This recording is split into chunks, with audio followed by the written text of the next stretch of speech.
Hola, bienvenidos chicos una vez más a los videos de la clase 4. Hoy, como la clase pasada, si se acuerdan, arrancamos con la primera carta de Pablo a los Corintios.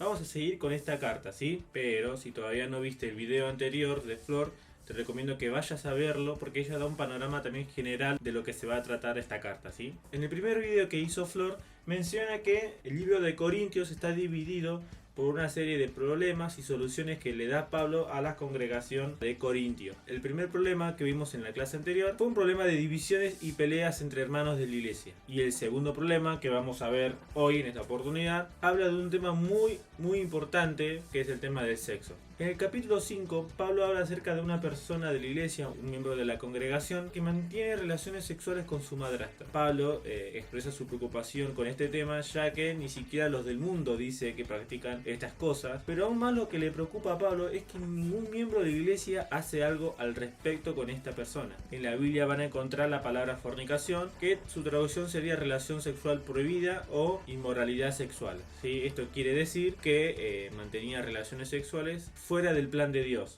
Pablo, ante esta situación, obviamente estando lejos de la iglesia, aconsejó a los demás miembros que echaran a este hombre de la congregación. Esto está en el versículo 2 del capítulo 5. Y el versículo 7 dice: desháganse de la vieja levadura, quitando a ese perverso entre ustedes. Entonces serán como una nueva masa preparada, sin levadura, que es lo que realmente son. Cristo, nuestro Cordero Pascual, ha sido sacrificado por nosotros. Por lo tanto, celebremos el festival no con el viejo pan de perversidad y maldad, sino con el nuevo pan de sinceridad y verdad. Con esto, Pablo quiere decir que la iglesia debe ser pura, libre de inmoralidad, igual que el pan de Pascua, puro y sin levadura. Por último, Pablo les aconsejó a esta iglesia que no se junten con ninguno que, llamándose hermanos, ¿sí?, en Cristo, o sea, fingiendo ser cristianos, son en realidad fornicarios, avaros, idólatras, maldicientes o borrachos, ladrones, con aquellos que se entregan al pecado sin ningún remordimiento y sin ninguna culpa. Pablo le dice que con ellos ni siquiera coman. En el capítulo 6, Pablo pareciera que hace un pequeño paréntesis para expresar su preocupación con respecto a las denuncias y a las peleas que habían entre los mismos creyentes, diciendo que los propios miembros de la congregación deben juzgar lo que pasa dentro de la iglesia y no que lo juzguen aquellas personas que están fuera de la iglesia y que no pertenecen a Cristo. Ahora, ¿por qué Pablo decía esto?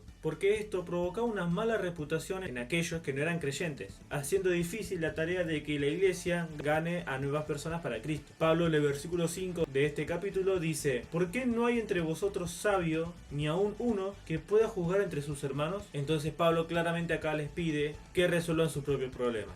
A partir del versículo 12, Pablo retoma nuevamente este tema de la inmoralidad sexual, este tema del sexo, y es donde quiero detenerme un ratito. Pablo comienza diciendo, en el versículo 12, que hay muchas cosas que los creyentes podemos hacer, pero que no todas convienen, y que menos debemos dejar dominarnos por ninguna. Habla de que a nuestro cuerpo lo tenemos que cuidar, que no fue hecho para la fornicación, o sea, para mantener relaciones sexuales fuera del plan de Dios, es decir, sin estar casados, porque nuestros cuerpos, como hijos de Dios, son miembros de Cristo. Y ahora, ¿qué quiere decir que somos miembros de Cristo? Al convertirnos en hijos de Dios, aceptando a Cristo en nuestros corazones, empezamos a formar parte de la familia de Dios, de la iglesia de Cristo, y junto a nuestros hermanos de todo el mundo formamos un cuerpo donde Cristo es la cabeza. Esto lo podemos encontrar en 1 Corintios 12, el versículo 27, donde dice: todos ustedes en conjunto son el cuerpo de Cristo, y cada uno de ustedes es parte de ese cuerpo. Y también ya lo vimos en Romanos capítulo 12, ¿se acuerdan? Romanos 12 del 4 al 5 dice: pues así como en un cuerpo tenemos muchos miembros, pero no todos los miembros tienen la misma función. Así nosotros, que somos muchos, somos un cuerpo en Cristo e individualmente miembros los unos de los otros.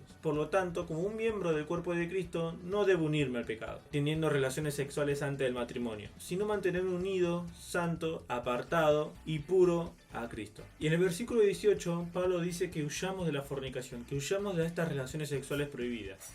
¿Y a quién le hace recordar esto de huir? Sí, es verdad, a José. José huyó de tener relaciones sexuales con la esposa de Potifar, ¿se acuerdan? Entonces José, ¿qué hizo ante la tentación? Se fue corriendo, literalmente. Y esto es lo que significa este versículo. Huir, sin más, no tiene otro significado. Huir, literalmente, hacia el lado opuesto. Dice que huyamos de este pecado porque cualquier otro pecado está fuera del cuerpo, pero el que mantiene relaciones sexuales prohibidas contra su propio cuerpo peca. Esto quiere decir que el cuerpo, al ser miembro de Cristo, como dije anteriormente, es sagrado. Y un hombre cristiano lesbiano, que mantiene relaciones sexuales prohibidas sin estar casado, profana el santuario sagrado que Dios ha hecho de su cuerpo. Esto quiere decir que a partir de que somos hijos de Dios, nuestro cuerpo es templo del Espíritu Santo. Y esto lo dice en el versículo 19 del capítulo 6. Después, a lo último de este versículo 19, dice Pablo que el cuerpo no es nuestro. ¿Y esto por qué? Porque Dios nos compró por un precio altísimo, que fue la sangre del Señor Jesús. Es la única manera que había para ser hijos de Dios y pertenecer a su familia. Y esto es muy importante que lo podamos entender, que la salvación no fue gratis, sino que tuvo un precio, un costo, y este fue muy alto, que fue la muerte del Señor Jesús. Y esto tiene que ser un motivo más que suficiente para llevar una vida santa, pura y apartada del pecado.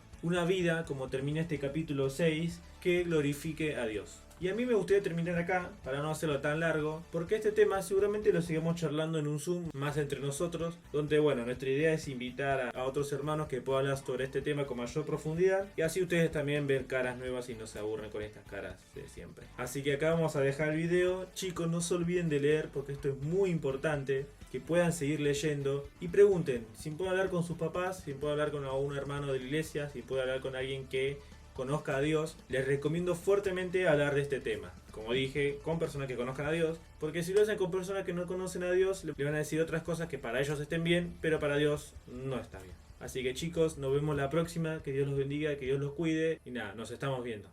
Chao.